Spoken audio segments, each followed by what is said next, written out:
We have Kristen Megan in Michigan talking about the latest push from Biden scientists. Oh, God, what is it this time, Kristen Megan? You're on the air. Hi, well, hello, and good afternoon from Michigan, the land of Whitler. I'm actually an old friend of the show. Most of your viewers know me as the geoengineering whistleblower for the Air Force. And ever since I'm a scientist, I do preventive health. My field is called industrial hygiene, and I am a senior industrial hygienist now of 18 years. A lot of people don't know what that is, but what we are is we are the subject matter experts when it comes to health-related PPE, meaning in a healthcare setting, or industrial setting, you name it. Anywhere there's a hazard that's health-related that can cause illness or death, we're there. We do health risk assessments. And what I want to get to the point is that I've been screaming from the rooftops, and only a limited amount of media outlets have allowed me and a couple other industrial hygienists to speak out about these mask mandates. So I personally have a medical condition from the military. I can't wear a mask. I wouldn't wear one anyway. But this mask issue is not going away. If Biden does get in, his plan on the first day, as we know, is to institute a 100-day mask mandate. But now I'm seeing, last night, I saw Inside Edition interviewed some of the scientists that are pro-Biden, and they're encouraging double masking and are making this outrageous and dangerous false claim that if you double mask, you're getting about as much protection as you would get from an N95 respirator. Not only is that 100% false, it's completely dangerous and it's reckless. And I just want to make sure that all of the listeners understand, yes, the media is interviewing epidemiologists. They're interviewing public health specialists. Who they're not interviewing are the actual court-approved subject matter experts. Meaning I've sat on now, I think I just finished my 33rd expert witness declaration for lawsuits associated with masks. You know who can't show up in those court cases to speak out about it? Epidemiologists, public health specialists. Not at all disrespecting the professions. I've actually worked alongside them, and doctors. But we are the ones that train infectious disease doctors, healthcare workers, you name it. And if you understand OSHA laws are written by, the health policies are authored and researched by industrial hygienists. And as an industrial hygienist of 18 years, I am telling all of your listeners, these masks that you are being asked to wear and now double up are absolutely not rated by the National Institute of Occupational Safety and Health to protect you at all. All of the RCT and data analysis studies that have existed for over 40 years tell you they filter close to zero when you're dealing with infectious diseases, which is why, and this is what I want to close out with, prior to COVID-19, you hear now here in Michigan, you see our old governors facing charges with the Flint water crisis. People that work in an environmental health and safety profession, we can face jail time.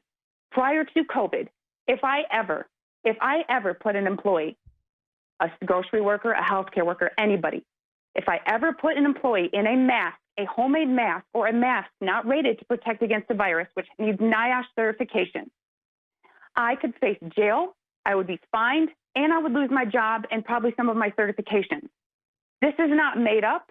This is real. This is true. And there's a handful of industrial hygienists like myself that are either retired or work for themselves that are speaking out. So please, if you go on social media, please listen to people like me and other industrial hygienists, because we're trying to explain to you there's a hierarchy of safety and controls that you can institute to protect yourself. And under the law, under OSHA, PPE is always a last resort. And folks, these masks are PPE, and they're trying to call them community protection to avoid the law, and it will never fly in court. And I'm working on a lot of court cases here in Michigan to push against this. So stay strong and take off the damn mask, because they're not helping you at all. They can cause cross-contamination and self-contamination. And if they did work, I'd be the first person telling you to do it to be safe. Yeah, and we saw a lot of statements at the beginning of the coronavirus outbreak of them saying, no, you don't need to wear the mask. Mask will not help you in this situation. Even now, you know, the messaging on the mask is all convoluted and nonsensical. But just help us understand. I mean, it's hard to know who to trust. You hear things. Sometimes it's like, well, the particle of the virus is so small, and you know, when you get down to that microscopic level, it's like trying to stop a mosquito with a chain link fence.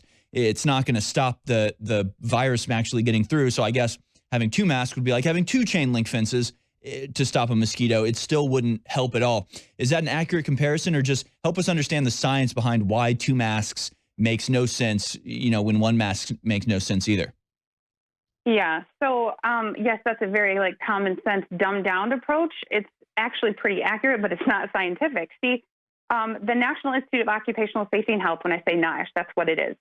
So PPE, there's a difference between masks and respirators.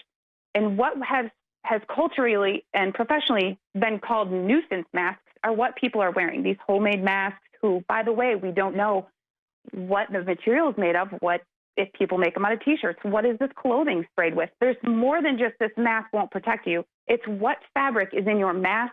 Are you washing it correctly? Are you using dangerous fabric softener? But to dumb it down, and I actually was down in Miami recently teaching a private school about masks, and I use the analogy, and I have it on my Twitter, @KristenMegan. If you picture a metal colander, a strainer, and you have Jello or pudding, and you have sand, like I use craft sand. If you project with a hairdryer or whatever, and you have the sand and you have the pudding, can the pudding collect some of that sand? Absolutely.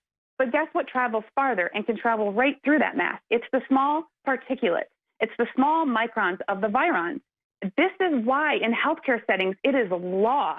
If you watch Grey's Anatomy or you watch The Good Doctor, they're wearing something called a controlled air purifying respirator and a powered air purifying respirator. Acronyms are CAPR and PAPR. You need a particulate type respirator that can handle these. And the problem is they don't work because it's not just the filter ability. It's the prolonged use and not understanding the limitations, storage, and usage and cleaning.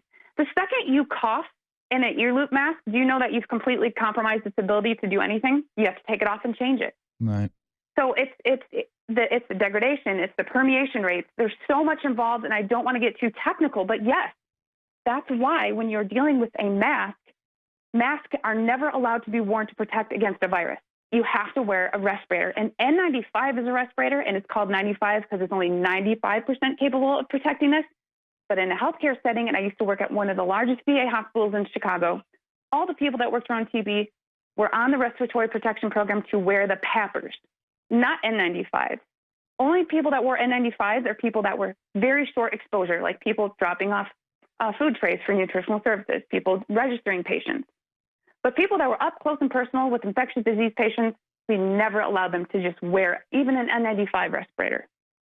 Yeah. So, You're so knowledgeable about this. In fact, we're about to end this segment. We're about to go to break, but don't hang up, Kristen. Our producer is going to talk to you because we would love to get your number so we can call you back with any questions that we have as more and more absurdities are being spread about the masks. In fact, just this week I saw articles saying, you have to wear a mask inside at all times, even in your own home, even while you're alone. I mean, it's incredible what they're trying to get people to do. And just a little bit of scientific knowledge about this makes it obvious that what they're putting forward is not based on science. It's a performative measure. It's saying just put something on your face to show that you're submitting to them. It can be an old T-shirt. It can be a bandana. It can be a piece of paper. It can be a piece of silk or felt. It doesn't matter because it's not actually doing anything. It's about showing that you are submissive to these nonsensical dictates and you're willing to do the ridiculous and obey the absurd.